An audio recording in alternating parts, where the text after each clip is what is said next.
Thanks to our radio stations all around the Oakland County area. And, of course, thank you for tuning in on CivicCenterTV.com. If you are there, you can see this gentleman. It's Tim Farris. He's back on the show with us, joining us via Zoom. Tim is a group director, vice president of Upstream Investment Partners. And, hey, Tim, how you doing today? Good morning. Good morning. Good to be here. Thanks for having me. Thank you very much for joining us. So we talked about our well-being. We talked a little bit about maybe the curve flattening. We'll get to that. But so much going on financially. Today's a big day as we get ready for these stimulus checks that at least the first round of those should be going out next week. Do you want to talk about that a little bit? Yeah, we got to keep into perspective that a couple different things are happening all at once. And the hardest part was getting the money ready to go, and now it's about getting it into people's hands. We're going to expect stimulus checks over the next week. Depending on how you had your taxes established will dictate how you'll actually receive your check. Those that have been on direct deposit will continue to get the direct deposit, and you can look for your check that way. Those that did not have a direct deposit established, believe it or not, the government will set up a website next week, and you can go plug in your information if your check has yet to be released. So I would recommend for those that are looking for a check and in the past have not had their dollars coming to them directly into their banking account, look for the website next week. And this will be able to be provided for you to basically go plug in your bank information to get the dollars to you faster.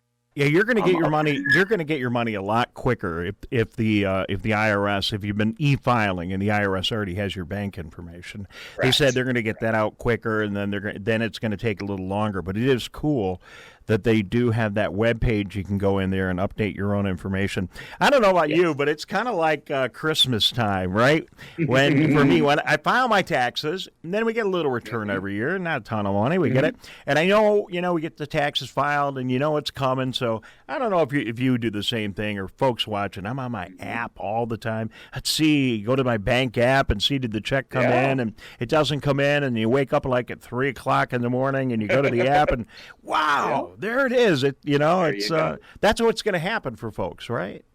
Yes, that is what is going to happen. And a lot of folks actually, especially here in Oakland County with a lot of small businesses and home-based business and independent contractors, have been working this week to work with the SBA about applying for loans and working with their local banks.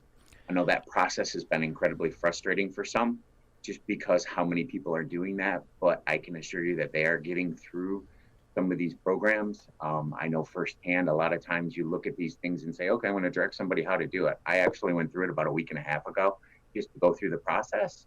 And I look forward to similar from my business standpoint, seeing what type of funds will start to come out to help everybody through the small business. Well, we hope it works out. And we've seen a lot of media reports all over the place about the challenges of the Paycheck Protection Plan. I have filed for it. I thought it was pretty easy to do it. I just am extremely fortunate in that I already have a relationship with a bank. And if you don't, you're going to have to find somebody that's going to even take your application. And then the big banks, I saw another major bank here in metropolitan Detroit reported in the news today, one of our monsters, I won't name them, but, their systems are just overwhelmed. And then they try to set up an online thing where you could go in and do it, and it would automatically go to the SBA, and the whole thing just got overwhelmed, and it didn't work. And my bank sent out a notice. It was widely reported that if you didn't get your application in already, forget it. They got to get the ones through. And so that's all going on. And then, darn it all, yesterday, watching the news, Tim, you probably saw this, that we realized that the money they had for the Paycheck Protection Program, there's not enough to go around. I already know that. So, but our lawmakers in Washington, D.C. are kind of squabbling over the mechanics of getting that additional money. Everybody wants it, but they're fighting over that, and I hope they work that out. My friends and the advice that we've gotten from people, they're just saying, Dave, I know you're a crazy hyperactive media guy, but you and everybody else just take a big breath, and hopefully it'll all work out. What do you think? This is a process, not an event, and it will take some time to get this up and running. And just like so many of the other things that we saw happen in different times of crisis, this too will get corrected, and everybody will be get to the point where they need to be. A couple of things that people have to think about during these times is the situations are fluid. What we saw from the beginning of the weekend, for example, with the SBA loans was completely different than what we saw at the end of the week. Progress was made, to your point, the day that they opened that up, national banks actually crashed their websites, right after they took a bow for being involved in it. So this will work itself out. What we have to do is understand that, it's not time to panic. And I've talked to a lot of unsettled business owners wondering how this process is going to work and when their funds are going to come there. We all are uncomfortable because we can't see the other side of the desert. We're in the middle of it right now, but we know there is another side. Well, one of the other pieces of news that we have today is that the Paycheck Protection Program today officially opens for folks that are independent contractors and sole proprietors. So they couldn't apply at the beginning, but they can apply now. It'll start a whole other wave, and we hope a lot of people, to go work on it. You'll get there, but talk about that. Can you help us identify who those people are? I can talk to that quite firsthand because I've worked with several this week in particular. So an independent contractor would be basically a person that runs their own business. Perhaps a lot of them are run out of their homes. In many cases, they're 1099 income, and they really don't have employees. So they're kind of caught in the middle that they thought, well, the PPP didn't really apply to me because I don't really have any employees and I don't have any rent, but yet I can't operate my business. So you're going to see people from tradesmen, contractors, to fitness instructors, to, coaches. All these folks are now kind of caught in the middle. And the problem has been is in the last 2.5 weeks, we've had close to 12 million people apply for different things, if not more. And this is happening across the country. So with an independent contractor, they're going to be able to apply for the PPP. But the grander question is perhaps it's more appropriate for them to apply for unemployment because their business perhaps doesn't need the capital continue to keep it going, but yet their loss of paycheck seems to be pretty relevant. So taking advantage of using the unemployment system might be their best option. Challenge has been, though, like I mentioned, there's been so many darn people that are applying that it's really hard to get through, and the systems have yet to really update to accommodate those. Independent contractors or the gig economy has been approved to be part of the unemployment.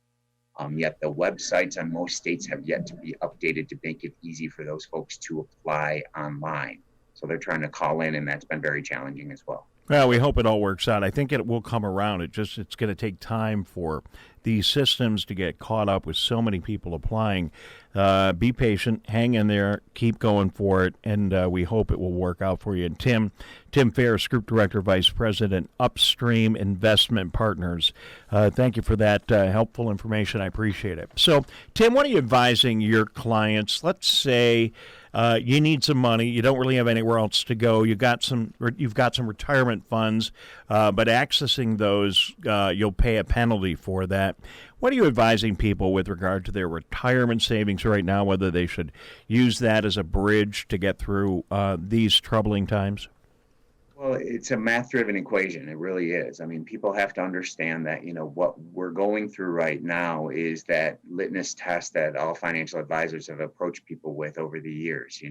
We've looked at the market, we've looked at people's finances, and we've asked them, how are you situated, number one, and are you financially vulnerable? By being vulnerable, we're talking about having, a handful of months, 2-3 months worth of expenses to cover your monthly expenses while you get through this process. Not to say that it's going to go another 3 months, but how do we do that? So a couple quick answers to your questions. Number one, discussing with your financial advisors the ramifications of taking dollars out of different buckets. Like you'd mentioned, there's a bucket, for example, with regard to our 401ks. Many folks will also have access to IRAs, savings accounts. Perhaps they had a CD that was not going to mature for some time and they want to be able to access that. What I really tell people to do is, number one, work with your professional to answer the questions, which are the consequences. Each situation is specific based on the person's personal circumstances. So I want people to make sure that they have their team of experts so that they can ask those straight questions and be able to find out answers and know the pros and cons of every decision that they make. In the last 13 days, we've watched the S&P go up roughly 25%, a shade less, 24.69%, recovering more than half of the decline in the stock market. That's created a sense of euphoria because, hey, we're on our path back to prosperity. But the reality is this event is going to be a process. It's going to take some time, very similar to what we saw in 9/11. So people have to prepare for a little bit longer. So again, to answer your question directly, 401ks have been made available to be able to take withdrawals out for emergency circumstances as a result of the stimulus plan. The penalties that they're looking at are going to be mitigated. The specifics are yet to be determined. Accessing a 401k loan is pretty straightforward. Most folks can do that through their website on their 401k site. That is your first line of defense because that doesn't carry any tax consequences.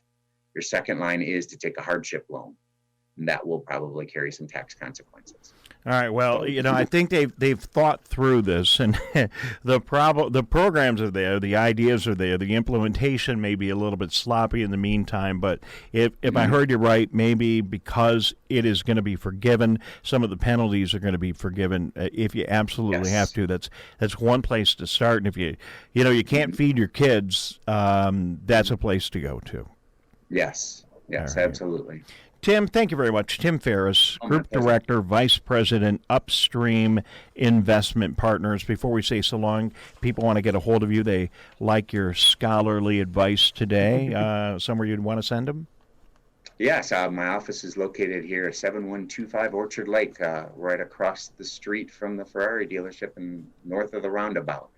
We're conducting Zoom meetings with clients and potential clients just to answer questions, as well as a free contact to just be able to kind of get organized. It's something that this time is offered people. My phone number is on my website and easy to reach on Facebook. Okay, we'll get the guys to make a link out to you, and I thank you very much for joining us today, Tim. Good to talk to you. Your advice has been great, and we will keep in touch with you here at the MegaCast.